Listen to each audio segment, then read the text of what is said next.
Hi, everyone. You are now tuning in to another episode of Conversations with Filmmakers podcast. Our special guest today is Senior Talent Sourcer over at Paramount, Jay Garcia. We hope you enjoy part one of this two-part discussion. Thank you for joining us today.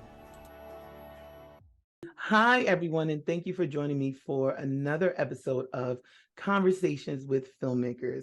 I am super excited to have Jay Garcia in the building, Jay. Thank you so much for coming on. You bet. We You bet. Yeah, thank you. So I wanted to first get started and just say, let us know about your current position and how long have you been in the media industry. Obviously, you're working over at Paramount because that background is amazing. You like that? You like that? I I like it. love that. All of my leadership guys like, where did you get that? I'm like, we made it.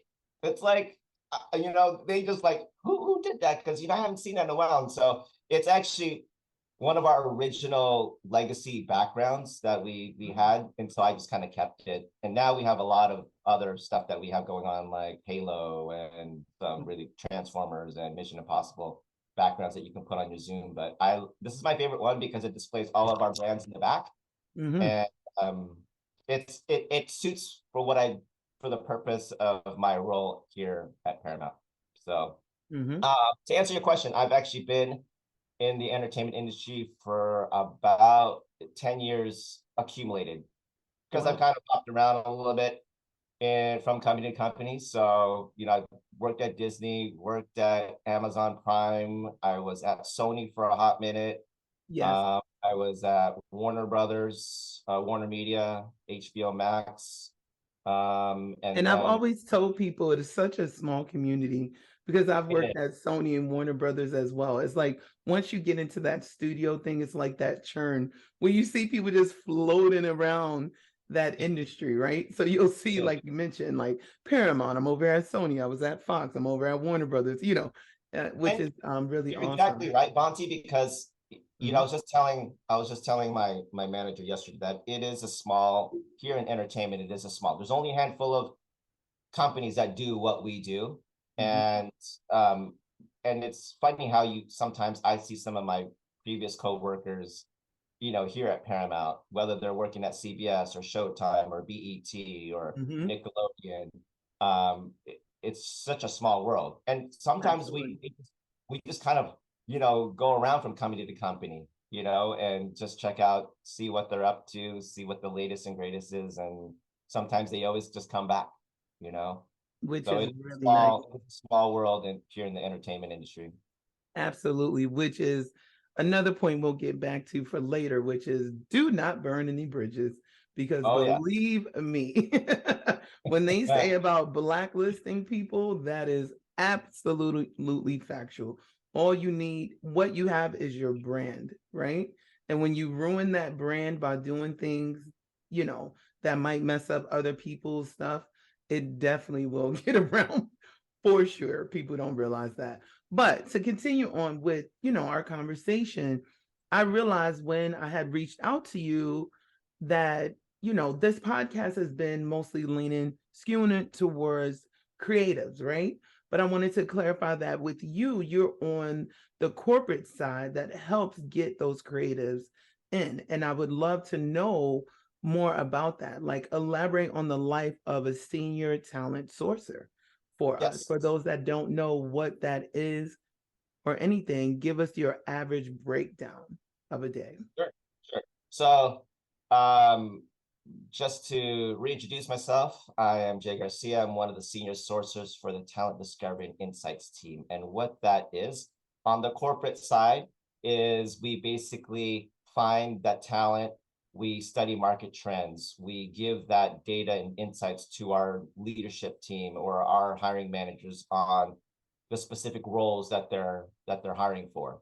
So our job as sourcers is to gather that intel, talk to those hard to find candidates. We're constantly interviewing people every day, specifically for corporate roles, whether they're a VP, a product designer, graphic designer, your creative folks that create all of our or curate some of our big posters that you see in Vegas or in the Yes, movie.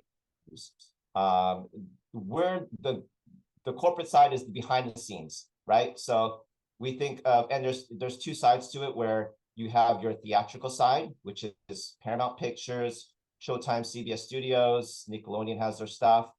And then you've got Paramount Global, Viacom, CBS that basically does all the technology, all the streaming, the stuff that makes stuff happen, right? I mean, absolutely. obviously we can't have one without the other. We need filmmakers, we need the content, we need the actors to produce those things that people would love to watch and stories to tell. But then you've got guys like us that run behind the scenes that, hire people to keep the lights on and to keep Paramount moving forward in regards to, how we're going to budget this movie out, or how we're going to, you know, um, the latest and greatest technologies for Paramount Plus, Pluto Yes. TV, those types of things is what my job is, to find that talent to fill those roles within corporate. Which is very challenging because there's so many productions that happen sometimes at one time, so many projects, merchandising, tchotchke Oh stuff, yeah, absolutely. So yes. There's so many things that and we have several different teams that specialize what I do. So we've got an executive search team that specifically recruits for the C-suite, the C-level executives. mhm, We've got the sourcing team for technology that runs, that sources for just all of Paramount Plus and Pluto TV, and mhm, all the other brands in our portfolio. Then we've got the corporate side, which is basically anything that has to pertain with our internal technology. So anything that has to do with like our HR databases or our finance team. And then we've also got another sourcing team that runs news and stations, nice. specifically for those anchor people and those, I'm not specializing in that area, but you get what I'm saying. There's Absolutely. that do special things, and I'm just one of those teams that specialize within specifically um, the Paramount Plus side and our portfolio brands. I'm considered legacy, so I was hired before our merger. So I was originally with CBS, and then now we're Mhm. just called Paramount.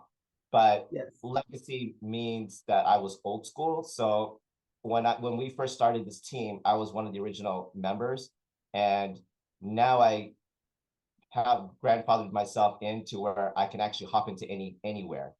All of my other Wow. team members only get to do a um, specific brands or specific organizations that they're Mhm. subject matter experts in. I'm only one of few that actually gets to go float around throughout the company, where I can go theatrical or I can go on the technology side. 90% of the time, or I would say 97% of the time, I'm usually on the corporate technology side. But Mhm. occasionally they'll call me and say, "Hey Jay, can you help out and source for a director for Paramount Pictures?" Which is kind of Mhm. cool because it gets me an experience to go hop on the theatrical cinematic side of things to see how they work and how they look for talent. So it's been Which kind is of a, really, which is yeah, really exciting. And can you let the audience know some of the brands that are under Paramount Plus? yeah. Because the So mhm, you've got CBS Studios. What's CBS Studios? You got CBS News and Sports.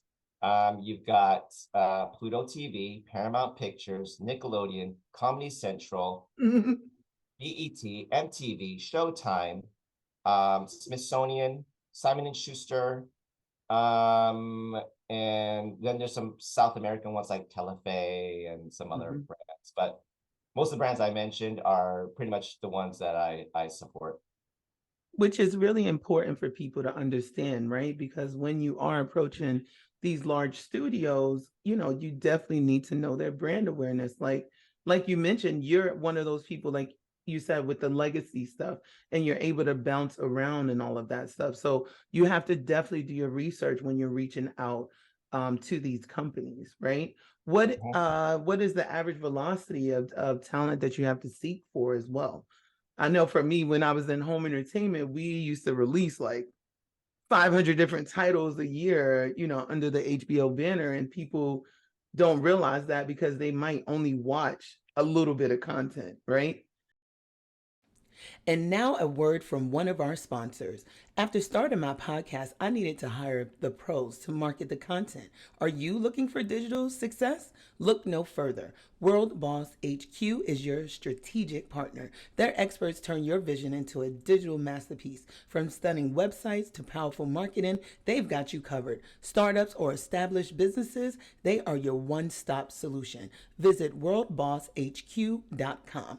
That is WORLDBOSSHQ.com, and unleash your potential today. World Boss HQ Digital Marketing. Your online empire awaits. We are excited to bring you this world-exclusive teaser from Bad Rabbit Pictures and Movie Pods. They are presenting Age of Prophecy, a sci-fi fantasy podcast done in the style of the radio dramas of yesteryear.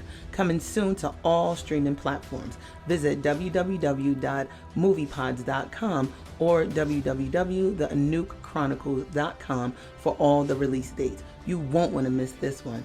Your myths were born from our history. Let's check it out.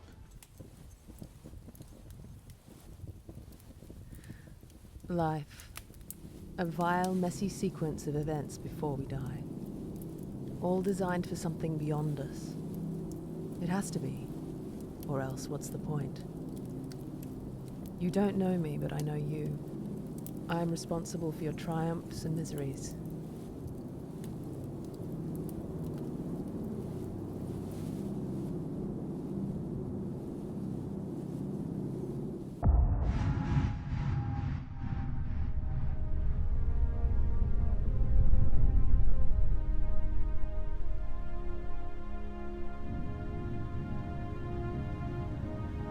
I am Zira Enlil Zor, and to truly understand your own story, you must know mine.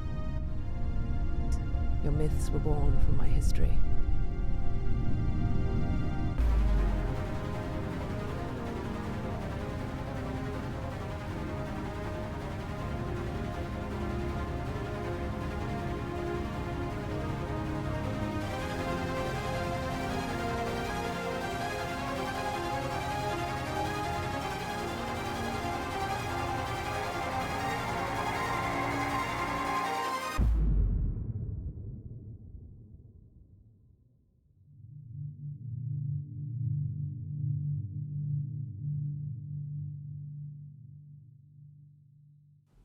Hi there, and welcome back to Conversations with Filmmakers podcast. What does your average day look like? Like when you're first starting out on a Monday for a week, they're like you have 100 people assigned or 100 recs assigned to you, requisitions or something like that. Yeah. Like really break down. Good question, Vonti. It depends. It depends. Mhm. How much bandwidth you got. So we look up to our director of sourcing who basically assigns us these recs. And when we're assigned to it, she'll ask us, hey, Jay, how much bandwidth do you got? What's on your plate? We'll have between 5 to 10 at most. We don't ever exceed that because it's unrealistic for us to look for talent. Because you're constantly just interviewing people all day, and based on an 8-hour day, you can only interview so much people unless you're just packing up your calendar, which burn you out. And here at Paramount, we don't like to do that. We don't like burning, people out. We like to keep it a work-life balance, which is what I love about Paramount, because they really appreciate that your welfare. They want you to have a life too. Yes. So, it depends on, like, I guess it's kind of hard because us sourcers, we make up our own schedule. So it's kind of, whatever, how much you want to do a day is how many people you want to interview a day, how much talent you want to look for. Yes. So I you know, between, let's just say I had about five, on average, I'm usually about 5 recs. I'll probably go through, I don't know, 25 in a week. I'll interview 25, five interviews a day. And then, and that's usually happens in the morning because I'll catch people either in the morning, or sometimes I'll work late at night when, you know, they're past their business hours, and catch them when they're at home. So, Yeah. and sometimes on a Saturday. So sometimes I'm working on a Saturday and Mhm. trying to find extra talent on those days, because I know I can catch them at home on the weekends and they're not doing anything. So You're we're like, on the I'm catching them everywhere. And this Oh is, yeah, yeah. that's just the life of a sorcerer. You just catch them whenever you can, and you have to be agile and flexible to meet those. You know, if you want to capture top talent, you just got to do that. It's like a scout, you know, an athletic scout who's looking for the top football player or the top basketball player. They're going everywhere all around the country, and they're meeting them at certain times of the day, going to their houses, meeting them, and that's the same thing for us, except we're doing it over Zoom.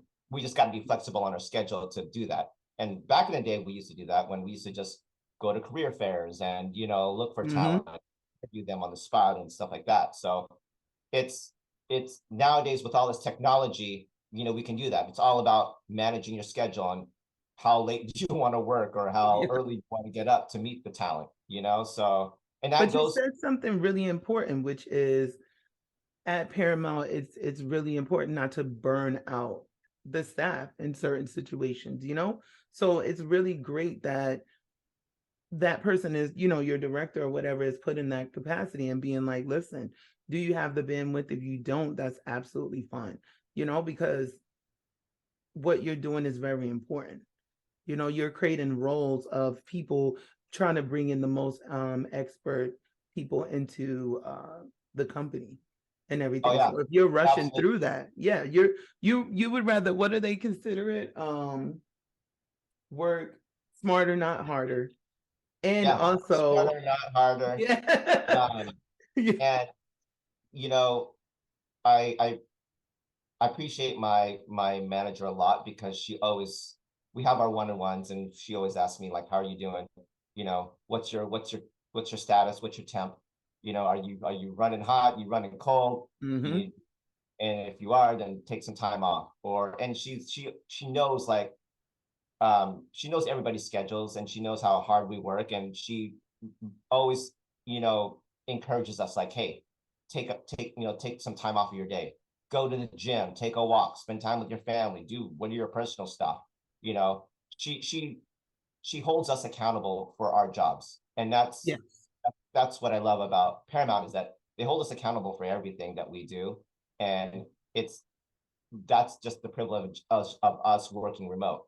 You know, otherwise they'd have us go into the office and, you know, and Yeah. have us there for 8 hours. But I love how Paramount, their business model, and how they let us do our jobs. Hmm. And you have to have that certain discipline too. You have to, you know, when you're, ever since the whole COVID thing, you have to hold yourself accountable to do the job. You know, Hmm. I get up every day. I mean, I suit up.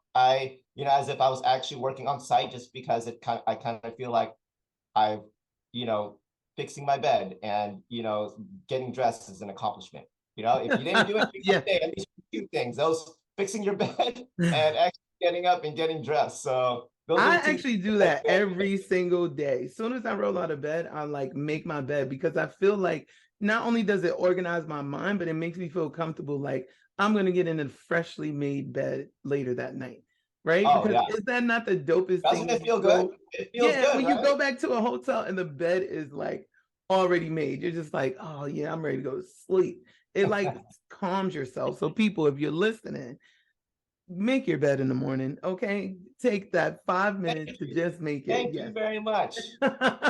It sounds so small, but I think what Jay is saying as well falls into mentally and physically taking care of yourself. So it's really nice that you would think of like a major studio like Paramount Plus is taking that into account, because that all plays into the roles that people want to go after as well.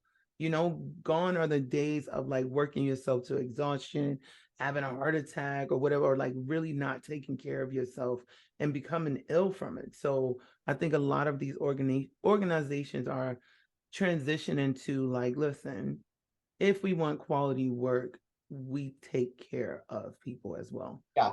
And I want to just clarify too, Monty, that not all roles are remote. I have obviously Absolutely. the special, privilege of actually working remote. And there are some roles here at corporate that require you that have to be on site, Mhm. like some of our infrastructure teams and some of our executives or some of our video streaming guys, our producers, those Absolutely. guys have to be on site just because of the responsibilities that they hold that are required to do things on site and not anywhere else. That's just the way of the life of the role is. So Absolutely. not everybody gets to work from home, unfortunately, but we do have I would say a great work-life balance. And I've already been here 3 years. I've seen the ups and downs of when we were, during COVID, and they, Paramount, did their best to make everything accommodating for us to get through that hump, So Mhm. it's been a great journey and experience so far. Now, an exciting message from our sponsors.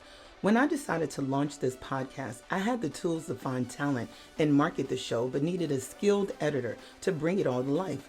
That's when I turned to Jacob Daly at redhawk.uk. His collaborative approach and swift revisions transformed my vision into reality. Redhawk.uk, your one-stop solution for creative content services. Reach out to them. Hi there, and welcome back to Conversations with Filmmakers podcast. Well, listen, we are here with Jay Garcia for Conversations with Filmmakers. First of all, sir, you are looking sharp today, Thank you and very I much. love it. Yeah, even at home, you're just like, we're going to do this. But I just wanted to say, what you're saying is very pivotal, especially as a glimpse into the corporate side of the studios. A lot of times people are just like, oh, it's just a creative and they're out there making films and yada yada, but there's a whole other segment to it. And so I'm really happy to have brought you on for that. Now, let me Oh, my ask you, pleasure. was this a changing of careers for you? Like Mm. you getting into talent sourcing and all of that as well. What were you doing back in the day, Jay? Back in the day, actually, I'm going to take it back all the way back to 94. So my twin brother and I were just kind of, we were going to college. I was taking business management classes and stuff like Mhm. that. Eventually we kind of just wanted to start our own business and, do our thing. And then we ended up going into a temp agency. And Mhm. so we were just kind of hopping around, checking out the job market, companies, see where we fit in, and that's probably like the best place to go. If you're kind of undecided, you don't know where to go, try out a staffing agency because it doesn't really hurt your I career like that. I And love me a good staffing agency, honestly. oh, Temp it's agencies, staffing, they just let you bounce around and figure it out. So yeah. yeah, and that's how I basically found my career because um my brother ended up going to Microsoft, and Mhm. then the manager at the staffing agency, she was like, "Hey, Jay, you've got a great personality, you got great people skills. Have you ever thought about getting into recruiting?" I'm like, "No." And so I ended up just starting at the bottom as a basically I was a receptionist. Now they call them staffing coordinators. And so I started doing that and just worked my way up. And by 2000, I was the regional recruiter for this agency supporting Amazon and the Microsoft accounts. Oh, And nice. then when the 2000 boom came, I got recruited out to work for a Microsoft solutions partner. And this is when like Microsoft Vista and XP and Microsoft Millennium came out, and I basically was the senior recruiter for their call center. So I was just recruiting Mm. all these desktop people. And then that whole financial bubble came and everything, the dot com just kind of just dropped. And Mm-hmm. I ended up going into consulting, and I ended up going to Disney, and that's when I first got my first glimpse into entertainment. And I Yeah. loved it because it was just everything was happening in Hollywood. I mean, it was, Mickey Mouse would come around on Wednesdays, deliver bacon in the office, and It's a Small World song would come on, and everybody would just get hyped, and everybody just run to the cafeteria to go get their bagels and, you know, see Mickey Mouse and stuff like that. And so I was like, you know what, this could be cool. And I was doing the same thing, except just, at Disney. And so Oh, I love I that. was like, oh, this is kind of cool. Then I left Disney and then went over to Amazon. And different places have different cultures and different vibes. So I was just kind of just testing the waters. And I was like, Disney was the benchmark. I was like, gosh, that's kind of cool. I gotta get into something similar to this, where the energy is high, Mhm. all the stuff going on, and they're close to Hollywood because they had ESPN, they had ABC, they had Disneyland, they had all kinds of stuff going on at Disney. So I ended up working at Amazon for 5 years, got a taste of like technology and all that cool stuff that they were doing at Amazon Prime. But they were still new in the game because they were not a full production company. They Mhm. were just mainly just doing Amazon.com, Amazon Fresh. They've got all a bunch of other sub companies that Jeff Bezos was developing at the time, Mhm. just getting into videos and stuff like that. So they were kind of like the Netflix of things, where they were borrowing Just movies from starting. different production companies, and there were only like a handful. You've got Sony, Disney, NBC, Comcast, Mhm. and Paramount that were actually producing movies. So I ended up getting a taste of Amazon for about 5 years in and out, give or take. And then I ended up going to Sony, Mhm. where I was reporting to Burbank, California, and they just built a huge engineering place up in Vancouver, BC, Canada, Oh where wow. all their stuff that they contract out to like Marvel and Disney or Mhm. LucasArts. Sony does all the CG work for like Spider-Man and all these, the X-Men and stuff like that. So my job was to basically recruit talent from all around the country and move them there to Canada, because Oh that's my good. all the movies were being made, like Yes. Arrow and Smallville and stuff like that at the time. So my job was to basically try to get people to go there, but a lot of people just kind of wanted to stay in California, wanted to stay, here in the United States, and it was kind of hard because obviously the exchange rate was different, and we had to relocate them and stuff like that. So But you got it done. I got it done. It was a contract gig for a year.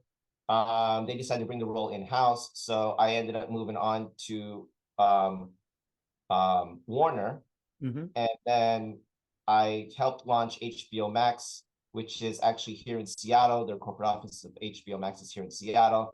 At the time, AT&T owned HBO Yes. Max, so then we had brought Jason Kilar from Hulu on board to basically change the whole company. Yep.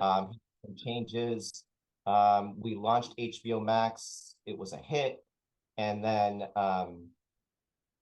CBS recruited me out of HBO Max to come Mhm. on board and do what I do for them. So that is That's my awesome. journey, and I've been here ever since. So it's been awesome.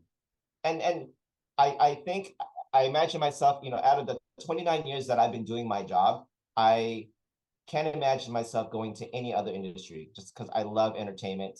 Mhm. My background's in fashion, so I kind of put that together and juggle Yes. them hand in hand, just because fashion, I think, goes with entertainment, and everybody has like their own little style, has their own little fashion thing in mind. So I tend to I tend to put that, my life with that. In Mhm. entertainment, and if you're really passionate about entertainment, or even in what you do, it doesn't matter what you do, Mhm. you got to live and breathe that. That's the only way you're not going to call it work. Because if you're living and breathing it every day, you're just not going to call it your job. It's just a part of your Exactly. life. Exactly. So, I love that. And speaking of that, we have Jay Garcia here for Conversations with Filmmakers. Speaking of that, you mentioned with the whole fashion thing, but I also know that when we spoke the other day, you're trying to do some correlation with a whole nother, with the creative side, which is the casting portion. And I know Yeah, that's something that you would like to just learn more about.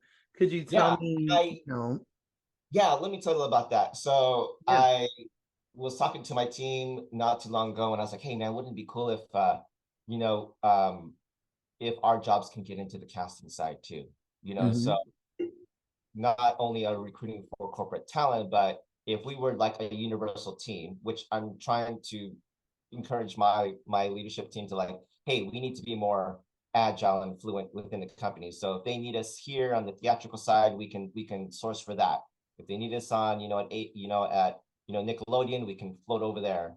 So I, was just telling my team the other not too long ago about, hey, wouldn't it be cool if we actually got a guest speaker to learn more about the casting side, right? casting side of things on the theatrical side.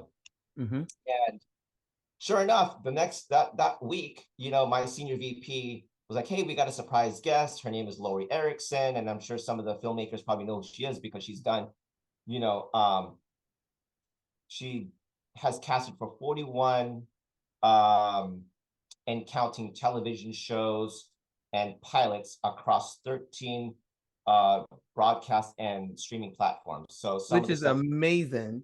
So some of the stuff that she's done is, and this is all public knowledge. She's done Ghost, she's done Unbelievable, she's done stuff for Netflix. And not only does she does stuff for us, for some of our for CBS Brand. Studios and some of hmm our movies, but her organization does for other streaming platforms, too, like Apple TV, Peacock. She Her team basically kind of casts, or she does castings for other cross networks, I guess. I Yeah. guess. I'm not familiar with It's the almost whole, like it's almost like being a consultant to the industry. well, You kind of know, like an it's like, agency. Yeah, kind yeah, of like an agency where, like some modeling agencies will send models out from their agency to, model for Ford or for, Tesla or for Google or whatever. So her she does basically casts for different networks hmm um, that we do collaborations with. It's I actually love that. pretty cool. Yeah. Yeah. So we ended up having her speak about her life, where she came from, and what TV shows and platforms she was casting for, and how do you get into that. And so after the after the presentation that she did during our meeting, I kind of reached out to her and I said, you know what, I was just talking about how great it would be to learn about casting, and here you are. And she was like, well, maybe you just kind of manifested that out there in the universe, and they heard you, and I have, Immediately brought you. oh yeah. So it was Can kind of you a, manifest winning the lottery? But it sounds like we need to invite her on the show. She sounds oh, like she would be amazing to learn about her background. she is Anytime that you're super. inspired like that. Oh yes, I'm sure that she would love to be on your show. She also has um a nonprofit that she's doing. It's Oh, called nice. the CBS Leadership Pipeline Challenge. I'm not sure what that is, but she's actually running that and she's spearheading it. And I believe it has to do something with casting and just being in a leadership role. So That is you really amazing. you probably have to ask her when she comes on your show. Exactly. Could you break this down for the aspiring filmmakers out there? What exactly this program is. But Jay, this is really great. You've just tuned into an episode of Conversations with Filmmakers podcast. We'd like to thank our guests for joining us and sharing their knowledge. This has been a production of Vonti Pictures, hosted by me, Vonti McCrae, a screenwriter and producer. We'd also like to thank Bad Rabbit Pictures for the animated content and creator of upcoming podcast Age of Prophecy, along with our sponsor, redhawk.uk, with all episodes being edited by Jacob Daly, director, producer, and a man of many talents. Come back next week as this saga continues for the Conversations with Filmmakers podcast.